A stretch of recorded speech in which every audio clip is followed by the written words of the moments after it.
శ్రీకృష్ణ పరబ్రహ్మణే నమః. గోదాదేవ్యై నమః. తిరుప్పావై అనే ఒక వ్రత మిషతో గోదాదేవి మానవులందరికీ సద్ధర్మ మార్గ నిర్దేశనం చేస్తూ మానవుడు ఏ విధంగా జీవించాలి, ఎలా ప్రవర్తించాలి, భగవంతుణ్ణి ఏ విధంగా చేరాలి అనే విషయాలను వివిధ రూపాలలో అతి సులభమైనటువంటి శైలిలో వర్ణన చేస్తూ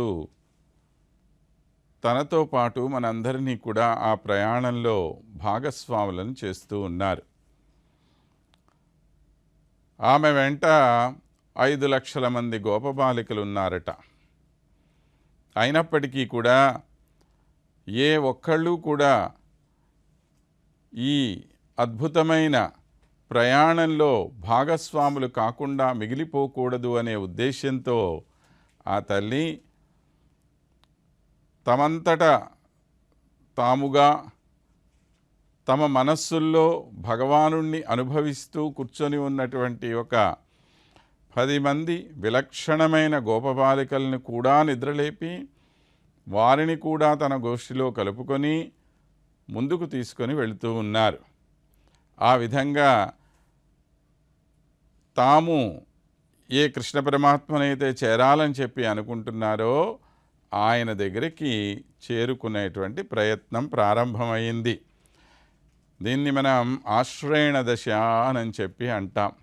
భగవంతుణ్ణి ఏ విధంగా మనం చేరి కొలవాలి అనే విషయం ఇక్కడ తెలియచేస్తారు. అంతేకాదు, మనిషి ఎంత చక్కగా మాట్లాడాలి, మాట్లాడటంలో నైపుణ్యం ఉన్నటువంటి వాడు ఎంత కష్టమైన పనినైనా ఏ విధంగా చక్కదిద్దుకోగలుగుతాడు అనే విషయాల్ని కూడా మనకి ఈ పాశురం ద్వారా తల్లి తెలియచేస్తుంది. ఆ 16వ పాశురాన్ని ఒక్కసారి అనుసంధానం చేసుకొని ముందుకు వెళదాం మనం. నాయగనాయనంద గోపనుడయ్య నాయగనాయ్ నింద్ర నంద గోపనుడయ్య கோயில் காப்பானே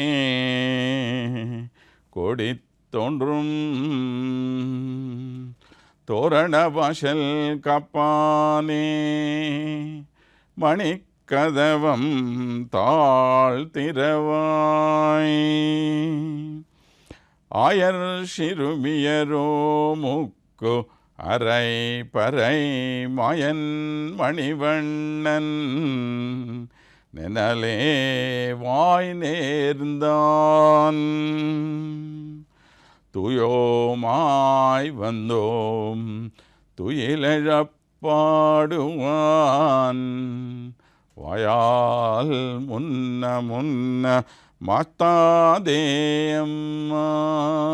நீ நெசநிலை கதவம் தாழ்த்திரவாய் నీ నేషనిలక్కదవం నీకు తిరవాయ్.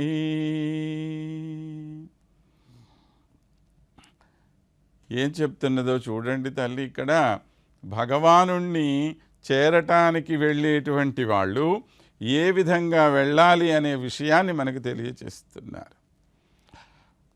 ఒక క్షేత్రానికి వెళితే అక్కడ ముందుగా క్షేత్రపాలకుణ్ణి మనం దర్శించుకోవాలి. ఎందుకని? వారి యొక్క దయ వల్లనే మనము అక్కడ ఉండే అసలైనటువంటి భగవానుడి యొక్క దర్శనం చేసుకుంటూ ఉంటాం. తిరుమల క్షేత్రానికి వెళ్ళామనుకోండి, ముందుగా వరాహస్వామిని దర్శించుకోవాలి. కాశీ క్షేత్రానికి వెళ్ళామనుకోండి, కాలభైరవుణ్ణి దర్శించుకోవాలి. ఇలాగా ఒక్కొక్క క్షేత్రానికి ఒక క్షేత్రపాలకుడు ఉంటాడు. అలాంటి క్షేత్రపాలకుడైనటువంటి ఒక అతని దగ్గరికి వెళ్ళి వీళ్ళు చెప్తున్నారు, నాయగనాయ్ నిన్న నందగోపనుడయ్య కోయిల్ కాపానే అంటున్నారు. అయ్యా స్వామి, ఆ నందుని యొక్క ఇంటిని కాపాడేటువంటి వాడా అని పిలుస్తున్నారు.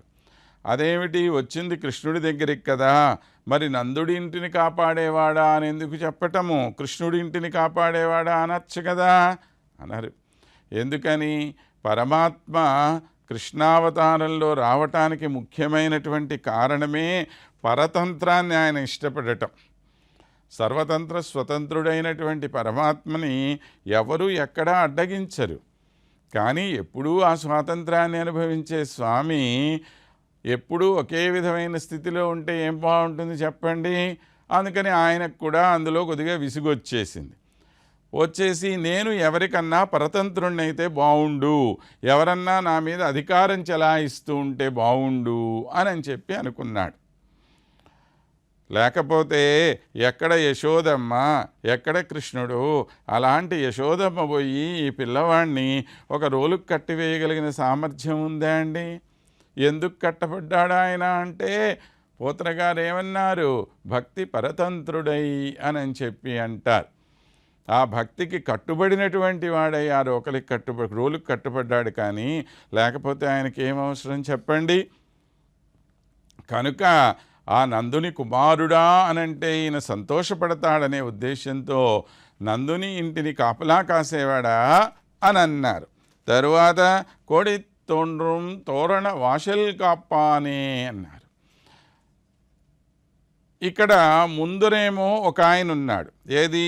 మెయిన్ వాకిలి దగ్గర ఉండేటువంటి ఆయన. కొద్దిగా లోపలికి వెళ్ళిన తర్వాత అక్కడ ఇంకొక ఆయన ఉన్నాడు.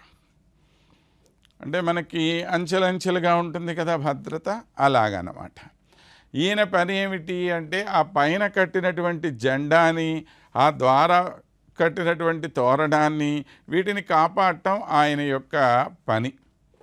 ఏమీ జెండా అంటే భగవానుడు ఎక్కడైతే ఉంటాడో దానికి గుర్తుగా పైన ఒక జెండా కడతాడు. ధన్వన్నివ ప్రభా అసి అని వేదం చెప్తుంది భగవానుడి గురించి. ఎడారిలో పోయేటువంటి వాడికి ఒక చలివేంద్రంలాగా ఉండేవాట ఈయన. పాతకాలంలో చలివేంద్రాలకి గుర్తుగా పెద్ద జెండా కట్టేవాళ్ళు. అంటే బాటసార్లు వెళ్తూ ఉంటారు కదా, దప్పిక అవుతుంది. దప్పిక అయినప్పుడు ఎక్కడన్నా నీరు తాగాలి అంటే ఇంకెంత దూరంలో నీరు దొరుకుతుందో తెలియనప్పుడు ఎంత దూరం అని వెళ్తారు వాళ్ళు. అందుకని జెండా కనపడుతూ ఉన్నదనుకోండి, అక్కడికి వెళ్ళేసి అదిగో దగ్గరలో జెండా ఉంది కదా, అక్కడ మనకి నీళ్లు దొరుకుతాయి అనే ఉద్దేశంతో అక్కడికి వెళ్ళేవాళ్ళు. అలా ఆ జెండా దేనికి గుర్తు అంటే అక్కడ చలివేంద్రం ఉంది అని చెప్పడానికి గుర్తు. అలాంటి చలివేంద్రం ఎవరు అంటే ఇదిగో ఈ పరమాత్మ. కనుక ఆయనకి గుర్తుగా ఉన్నటువంటి ఆ జెండా ఏదైతే ఉందో దాన్ని కూడా కాపాడుతున్నటువంటి వాడా అని చెప్పిన. మణికదవం తాళ్తిరవాయ్ అన్నారు. ఆ మణులతో నిండినటువంటి తలుపుల్ని అలా నెమ్మదిగా తెరిచి చూపించవయ్యా మాకు, మమ్మల్ని లోపలికి పోనివ్వు అని చెప్పి అడిగారు. ఏమీ ఈ తలుపులు అనంటే ఆత్మస్వరూప జ్ఞానం, స్వస్వరూప జ్ఞానము అని చెప్పి అంటాం. మన గురించి మనకి తెలుసుకోవటము, అది తెలిసిన తర్వాత ఏమవుతుంది? అబ్బో నేను ఇంతవాణ్ణి అంతవాణ్ణి అనుకోవటం కాదు. భగవానుడికి సంబంధించిన వాణ్ణి అని తెలుసుకున్నటువంటి నాడు నువ్వు ఆయన దగ్గరికి నేను వెళ్ళటానికి సిద్ధమైపోయి ఉన్నాను అని అనుకున్నప్పుడు ఏమవుతుంది? మరలా ఆ భగవంతుడితో మాత్రమే నాకు సంబంధము అనేటువంటి ఉద్దేశ్యం పెరగకూడదు. ఇప్పుడు స్వస్వరూప జ్ఞానం అంటే ఏమి? మన గురించి మనం తెలుసుకోవటం. మన గురించి మనం తెలుసుకున్న తర్వాత ఏమర్థమవుతుంది? భగవంతునితోనే నాకు సంబంధం అన్న విషయం తెలుస్తుంది కదా. అప్పుడు భాగవతోత్తములైనటువంటి వాళ్ళందరినీ కలుస్తావా? లేదుగా. కనుక ఈ జ్ఞానం అనేటువంటిది ఒక రకంగా అడ్డు వేస్తోంది నిన్ను మిగిలిన అందరితో కలవటంలో అన్నమాట. కాబట్టి దాన్ని దూరం చేసేటువంటి వాడా, దాన్ని నువ్వు దూరం చేసి మమ్మల్ని లోపలికి తీసుకొని పో అని చెప్పాను. అంటే ఈయన అన్నాడు, ఏమమ్మా ఎప్పుడంటే అప్పుడు వచ్చి లోపలికి పంపించమంటే ఎలా పంపిస్తాను? ఇది ఏమిటి? ద్వాపర యుగం అంటే కలియుగానికి దగ్గరగా ఉంది. ద్వాపర యుగంలో ఎంతోమంది రాక్షసులు, శ్రీకృష్ణుడు పుట్టినప్పటి నుంచి కూడా రాక్షసులు ఏదో విధంగా కృష్ణుడిని సంహరించడానికని వస్తూనే ఉన్నారు కదా. కాబట్టి ఇలాంటి సమయంలో మీరెవరో వచ్చి మేము కృష్ణుని చూడటానికి వచ్చామంటే ఎలా తలుపు తెరుస్తాను నేను అని చెప్పి అన్నాడు. మీరు ఎవరో నాకు ఎలా తెలుస్తుంది అని అంటే వీళ్ళు అన్నారు, ఆయర్ శిరుమియరు ముక్కు. ఏమయ్యా, మేము గొల్లపడుచులమయ్యా, గొల్ల పిల్లలం, మమ్మల్ని పోయి రాక్షసులు అంటావే నువ్వు, ఆడపిల్లలం స్వామి అన్నారు. అంటే ఈయనన్నాడు, ఏమమ్మా ఆడపిల్లలైతే ఏమి, ఆ కృష్ణుడిని సంహరించడానికి ఒక ఆడపిల్ల రూపంలోనే వచ్చింది కదా ఆమె, ఆ పూతన. ఆనాడు శూర్పణఖ కూడా అట్లానే వచ్చింది కదా, అందరూ ఆడపిల్లలే. మరి వాళ్ళందరూ మా స్వామికి అపకారం చేయట్లే, మీరు మాత్రం చెయ్యరనేమిటి అన్నాడు. ఏమయ్యా, వాళ్ళు కాస్త ముదిరిపోయిన వాళ్ళు, మేము చాలా లేత వయసులో ఉన్న పిల్లలం అన్నాడు. అంటే ఏమీ, లేత వయసులో ఉన్నంత మాత్రాన ఒక చిన్న దూడపిల్ల రూపంలో వచ్చాడే ఒకడు ధేనుకాసురుడు అని చెప్పి, అయ్యో చిన్న దూడపిల్ల ఎంత ముద్దుగా ఉందో అని ముద్దుగా దాని దగ్గరికి తీసుకుంటే కృష్ణుని సంహరించబోయాడా లేదా? కాబట్టి ఎలా నమ్మటం మిమ్మల్ని అని చెప్పి ఈయన అడుగుతూ ఉన్నారు. అడుగుతూ ఉంటే వీళ్ళు అన్నారు, స్వామి మేము ఎంతో మానసికమైనటువంటి శుద్ధితో వచ్చినటువంటి వాళ్ళు, తూయోమాయ్ వందోం అన్నారు. మానసికమైనటువంటి పరిశుద్ధతతో వచ్చినటువంటి వాళ్ళం మేము. ఎలా తెలుస్తుంది మానసికమైనటువంటి పరిశుద్ధత? నీ మనసులో ఎలా ఉన్నదో మనకి ఎదుటి వాళ్ళకి తెలియదు కదా. అంటే అయ్యా ఎందుకు స్వామి ఇవన్నీ కూడా, ఆ కృష్ణుడు నిన్న మాకు వాగ్దానం చేశాడు, రేపు తెల్లవారునే రండి, మీకు అందరికీ కూడా ఆ పరా అనేటువంటి ఒక వాయిద్యాన్ని ఇస్తాను అని చెప్పి ఆయన అంటే మేము వచ్చాం. కనుక ఆ వాయిద్యాన్ని తీసుకొని వెళ్ళిపోవటం కోసం వచ్చిన వాళ్ళమే కానీ అపకారం చేయటానికి వచ్చిన వాళ్ళం కాదు కదా మేము. అరై పరై మాయన్ మణివండన్ ఎన్నలే వాయినేర్దాన్. అతను ఎలాంటివాడు? ఒకసారి మాట ఇచ్చాడంటే ఇచ్చిన మాటకు కట్టుబడి ఉండేటువంటి వాడు. అలా ఇచ్చిన మాటకు కట్టుబడి ఉండే ఆ స్వామి ఆయన చెప్పిన మాట పూర్తి కాకపోతే దానికోసం బాధపడతాడు కదా ఆయన.